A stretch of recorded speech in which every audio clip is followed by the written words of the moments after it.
Welcome, everybody, to another episode of Keeping It Real with Rob. I'm your host, Rob Connett. Joining us, our first coach that we have interviewed here on the show. This is episode 4. We are joined by John Green. He is the head coach of the Green Level boys basketball team. Coach, thanks for joining us. I appreciate you having me on, Rob.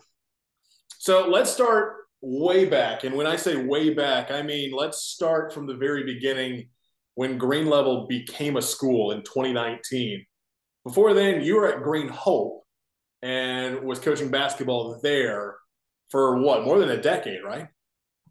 I came out of college and Green Hope was my first job. So I real young, 23, 24-year-old, and worked there for about 15 years. So, yeah, that was the only place that I knew. And then Green Level opens up, and I know there are a lot of coaches and even our athletic director, Colin, and a lot of teachers that went from Green Hope to Green Level when this school opened up a few years ago. And so it kind of automatically created this rivalry almost between Green Hope and Green Level. But what do you remember back in 2019 when Green Level opened up? You got the job as the boys basketball coach. What do you remember about the whole process of going from Green Hope to Green Level? Well, I absolutely loved Green Hope because that was the only place it gave me my first job, only place I had ever worked. Loved everything about it, loved the people, loved coaching there. And, when your principal and your athletic director and you think so fondly of them, like I do, they do such an amazing job. Um, when the school, I realized that it was going to open up, it was really close. So it wasn't going to be a big move for me. And the principal and the athletic director were going to move over. I was certainly putting my name in the hat and wanted to come with them because good leadership is something that is harder to find than you would imagine. And they do such an amazing job and are so supportive, not only in the classroom of the teachers, but outside of the classroom and athletics and the coaches that it was a no-brainer for me. And then, going from Green Hope is still a very, very nice facility, but to be able to go in to a brand new facility like Green Level, I mean, it's just amazing with the new technology and the space, the gym, being able to help design the gym, um, and start a program from scratch where you're creating all the jerseys and kind of from the ground up everything. It was just something that I didn't know that I always wanted to do it, but it was certainly a challenge I was really excited for. And that, 15, 16 years at one job, um, I wasn't necessarily ready for a change, but it presented itself, and I certainly tried to jump on that opportunity. And there's just something about being able to be part of that process of, like you said, building it from the ground up and being the first, of Green Level boys basketball coach. And again, you really did build it from the ground up. For those that don't know much about the Green Level history, and again, I'm new. I got accustomed to it over the last few months, but I'm new to the area and had to learn the history of Green Level as well. But opening up in 2019, and it was only what, freshmen and sophomores, right? Yeah, only ninth and 10th graders when Yeah. schools open up in Wake County, and that's you're a small school, and to think that you're competing at a 4A level is it is very surprising, and it's instant success is not typically something that happens. So you're going to have to build, and some people aren't ready for that, and they're like, no, I'm established where I'm at. I like it. I'm not sure I can go through those growing pains for a year, 2, 3 years. But there is still a big rivalry around all the schools in the area. Like you were saying in earlier that coming from Green Hope, we got a lot of teachers. There's an instant rivalry, but then a lot of the students came from Panther Creek, so we've got the students have a bigger rivalry, I think, with Panther Creek, and maybe the teachers and especially the first year had a bigger rivalry with Green Hope. But it's really fun. Just there's so many high schools that are so close by, and now that we've started to establish ourselves a little bit more and be able to compete with some of these bigger name schools, it's a lot of fun, and I'm glad I'm here at Green Level. And that was something that I had to get used to as well when I first moved down here because I'm from Indiana, and like rural high school in the middle of a cornfield Indiana, where our school was in our county. We had 3 schools, and that was it. But then I'd spent some time in Indianapolis, and obviously a big city like that, you're going to have a whole bunch of schools close together. But yeah, when I got here to Wake County, I was like, oh my god, like okay, Green Level, Green Hope, Panther Creek, Middle Creek's over here, Apex Friendship, Apex, Cary, and the whole conference is in within like what, a 15-mile radius or something like that. Like it's insane at how many schools you have in close proximity. But like you said, that creates, because every kid knows just about every other kid on every other team, and that can be fun out on the court.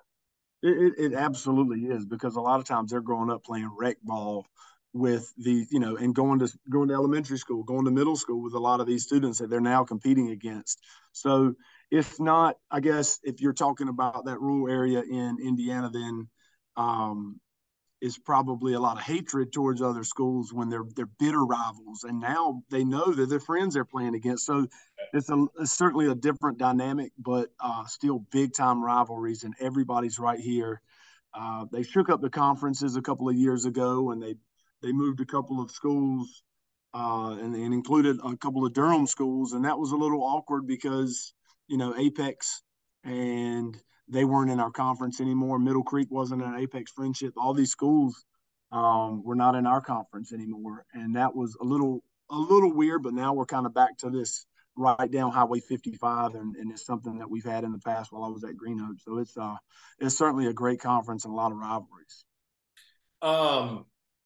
Obviously, another rivalry is Cary, and recording this episode right now, you guys actually have the Crosstown Cup matchup with Cary later on tonight, and we'll get into that a little later. But I want to go back again to how you said you got your start right out of college into Green Hope.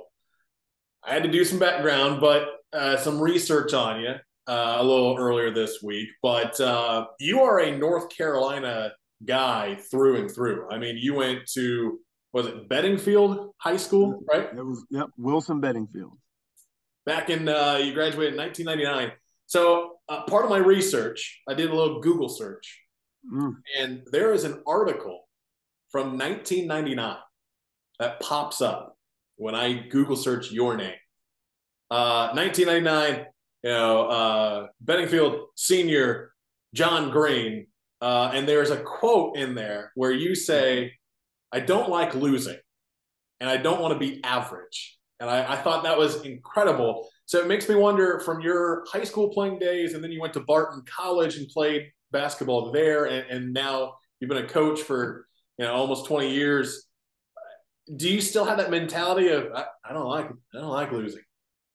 I mean, I think all coaches, I hope, would have that, and yeah, coming from Wilson to going to Barton, and then at Green Hope, now at Green Level, yeah, I haven't wanted to lose anywhere with anything. It doesn't matter if it's sports or any kind of competition where you're betting on something, or any card game.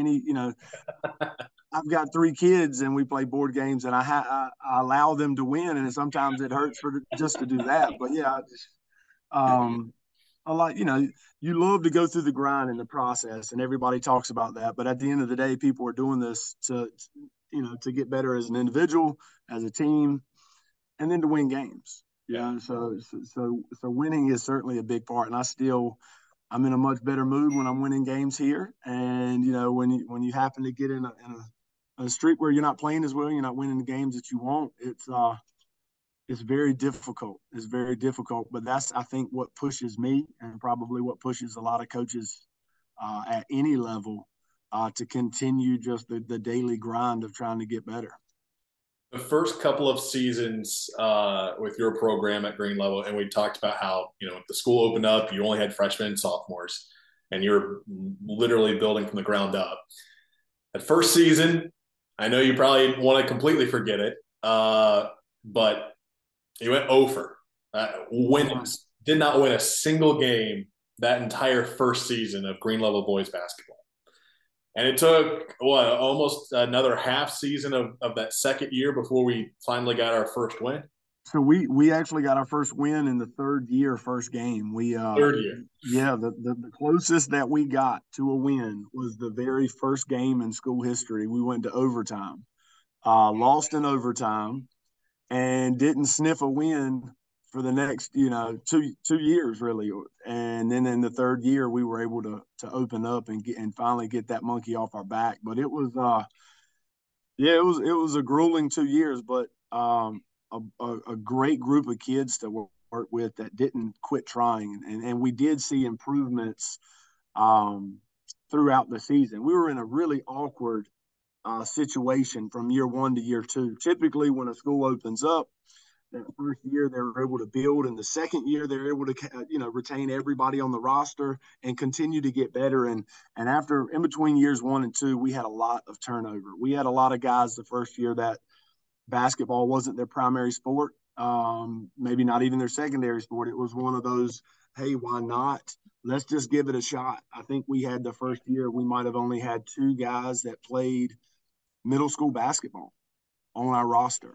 And so, the guys were great. We got better. We competed. We were close to winning a few games. And then the next year, a lot of those guys went back to their primary sports. Um, and then a couple of transfers. And so year two, we were almost starting from scratch again. We might have had four returners. And so four returners might not even be as many as a school that lost a senior class. So we, the first 2 years was interesting, but from year two to year three, we retained everybody. Everybody stayed, and we were able to kind of build off of a summer. But not to mention, you're opening a school. You don't have juniors and seniors, and then we're diving into the COVID years where we're playing with a mask, and we Right. have all these restrictions, not only within the season, but the preseason. We didn't have a summer. We didn't have the preseason and the postseason where we're able to get into the gym, because a lot of times that's where you're really seeing your big steps as far as physically and mentally, because you're able to break things and take things a little bit slower. So it was a whirlwind the first 3 years. I'm just glad this is the first season in a while that we've been able to play and coach without a mask on. And you don't realize how difficult it is when you're trying to communicate, coach from the sideline, Right. communicate within on the court within your teammates. It's a challenge that I'm certainly glad we are past. After going through what you did the first 3 years, that has to make this year even sweeter. Again, at the time of us doing this interview right now, you guys are off to the best start in program history. You're 4-0. You got carry count up tonight. But what seems to be clicking the most for this great start to the 2022 season?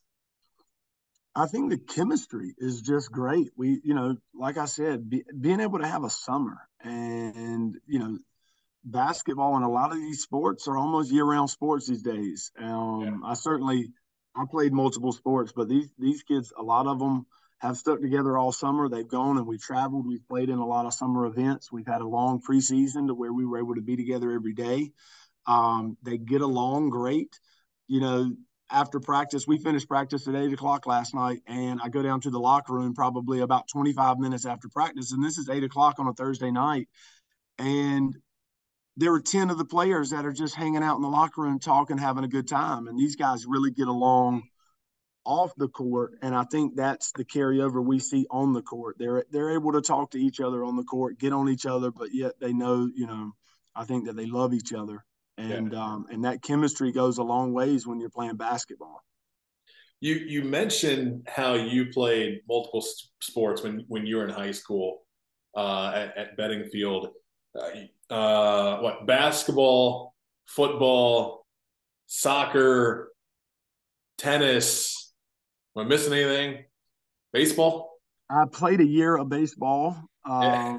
but I ended up going to tennis. It was a little bit faster pace. I needed something that kept my attention a little bit more. But yeah, that's how I grew up, and that's Eastern North Carolina, a little bit smaller of a school. We were 3A, but even then, and years ago, that's what people did. People played multiple sports. They'd hang up the cleats and go to basketball, and then put the shoes up and go to another sport. And it was a way to keep me busy.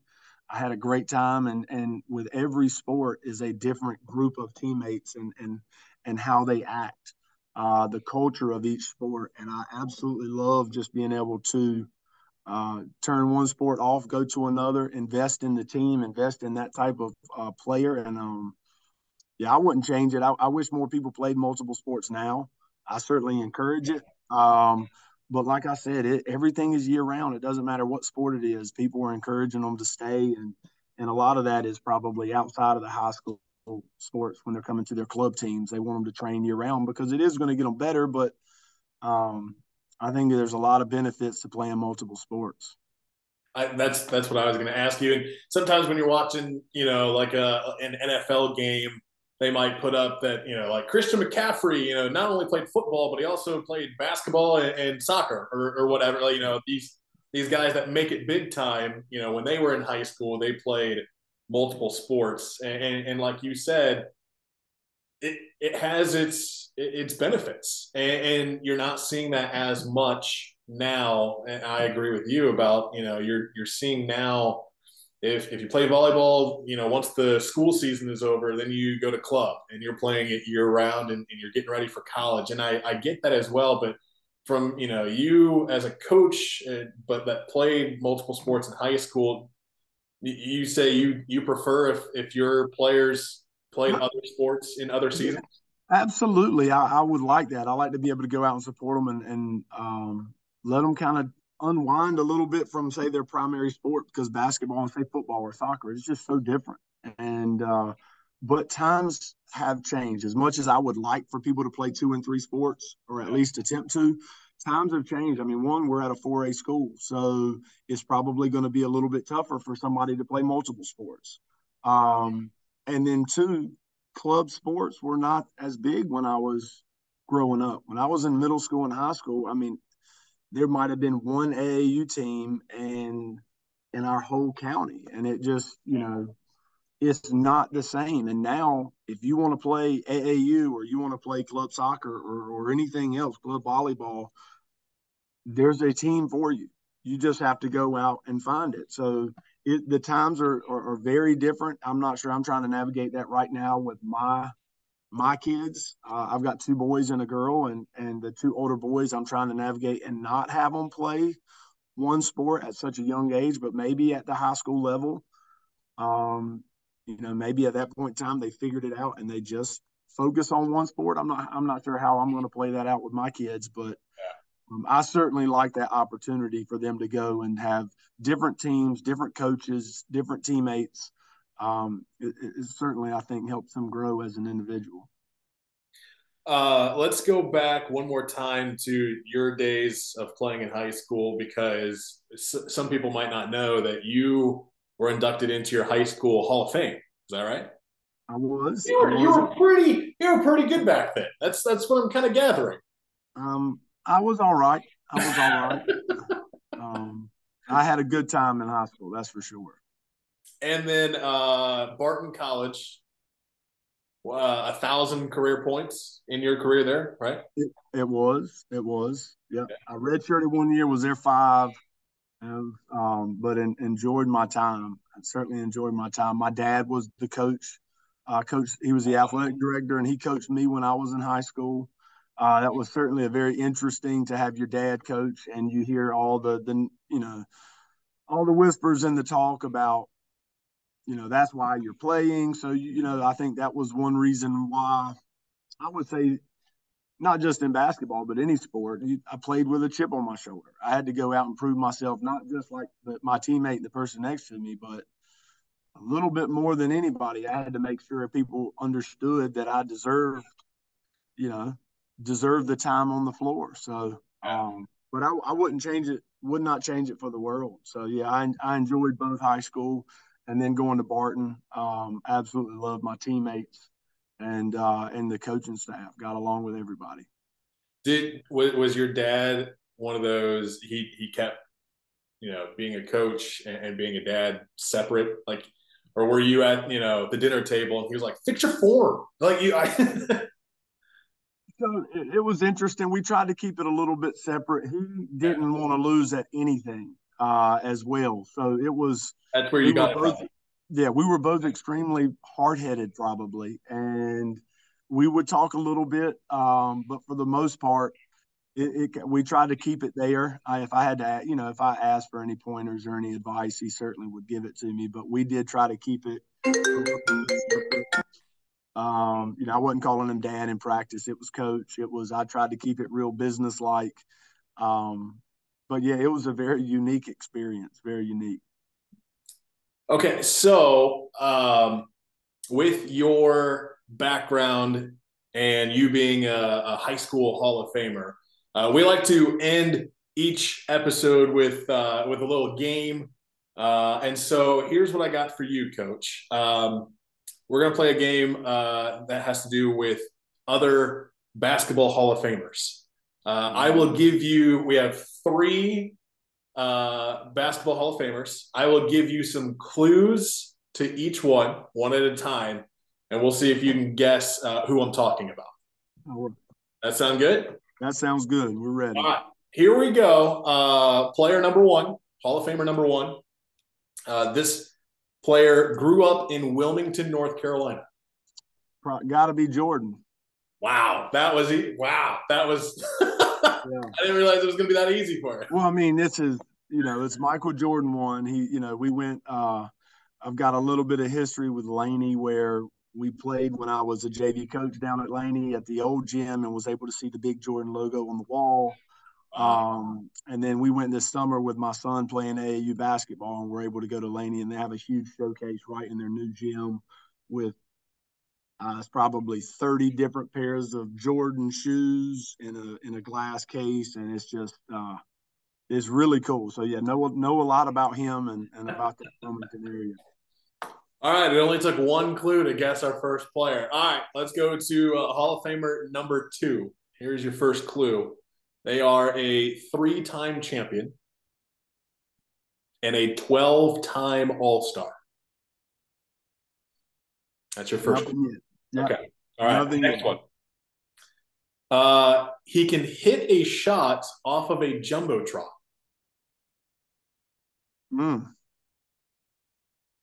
Still nothing. Okay. All right. Next one. He grew up in my home state. Probably Larry Bird. Larry Bird from Indiana. That's right. His birthday just came up a few days ago, I feel like, and I've seen a lot of stories and clips on him. He is underappreciated by our generation, I think. The Hick from French Lick. Yeah. That's right, kids. There's a town in Indiana called French Lick. I'm not even making that up. All right, here we go. Third and final Hall of Famer. Let's see if you can get this one. This player went to USC in college. All right. Next clue. They are a 4-time Olympic champion. From USC. From USC. That's right.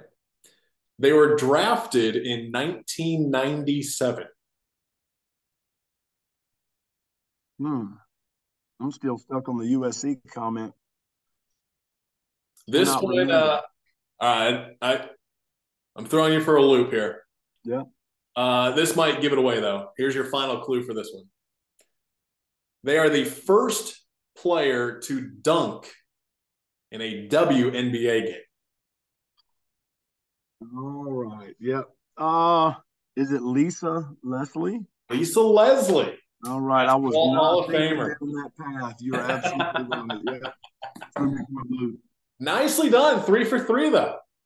Yeah, I appreciate it. I wouldn't say that necessarily my NBA history is as sharp as it should be. So I'm more of a college basketball player, but yeah, I get it. I appreciate it. Coach John Green from the Green Level boys basketball team. Thanks for joining us. I know you got to do some final prep for tonight's game, but thanks for taking some time out of your day and joining us here on Keeping It Real with Rob. Absolutely. Thank you so much for having me, and I look forward to seeing you at a game soon. Absolutely.